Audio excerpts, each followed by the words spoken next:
শহরে ইডি অভিযানের দ্বিতীয় দিন। সুপ্রিম কোর্টের নির্দেশে নির্বাচন কমিশন 2024 সালে যে তথ্য প্রকাশ করে তাতে ফিউচার গেমিং নামে একটি গোষ্ঠীকে নির্বাচনী বন্ডে সবথেকে বেশি চাঁদা দেওয়ার তথ্য উঠে আসে। আদতে কেরলের কোচি শহরের বাসিন্দা সান্তিয়াগো মার্টিন নামে এক পেপার লটারি ব্যবসায়ী সংস্থার ফিউচার গেমিং এই রাজ্যের বাইরে মার্টিন এবং তার ঘনিষ্ঠদের প্রায় 20টি ঠিকানায় গতকাল সকালে তেরেফুরে অভিযানে নামে ইডি। 60,000 কোটি টাকার লটারি দুর্নীতি, লটারি টিকিট বিক্রি করে সেই টিকিট নাম্বার লটারি না করিয়ে সম্পূর্ণ অন্য সিরিয়াল নাম্বারের টিকিটের মাধ্যমে প্রভাবশালীদের টাকা পাইয়ে দেওয়া সহ অজস্র আর্থিক দুর্নীতি অভিযোগে তদন্ত করেছে ইডি।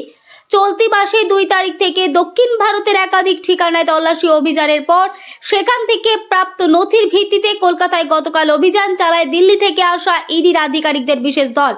এর মধ্যে রয়েছে সল্টলেকের মহিষবাথান, উত্তর 24 পরগনার মাইকেল নগর সহ দক্ষিণ কলকাতার 2 ঠিকানা।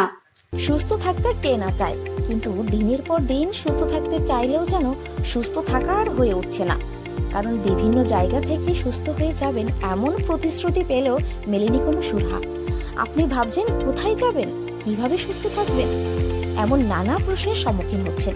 কিন্তু ভাবুন তো, এমন কোনো ডাক্তারবাবুর সন্ধান যদি আমরা দিই আপনাকে, যেখানে গেলে আপনি ম্যাজিকের মতো সুস্থ হয়ে যাবেন, কেমন হবে? হ্যাঁ, আপনি ঠিকই শুনেছেন, চিন্তার কোনো কারণ নেই, সেই সন্ধান দেব আমরা আপনাকে। কথায় আছে ডাক্তার হলো ভগবান, তবে সেই ভগবানের সন্ধান কজন পায়? আজ আমরা এমন একজন ডাক্তারবাবুর অর্থাৎ ডক্টর সন্তুদের সঙ্গে পরিচয় করিয়ে দেব, যেখানে রোগী ম্যাজিকের মতো সুস্থ হয়ে যান। এটা কোনো গল্প নয়, এটাই বাস্তব।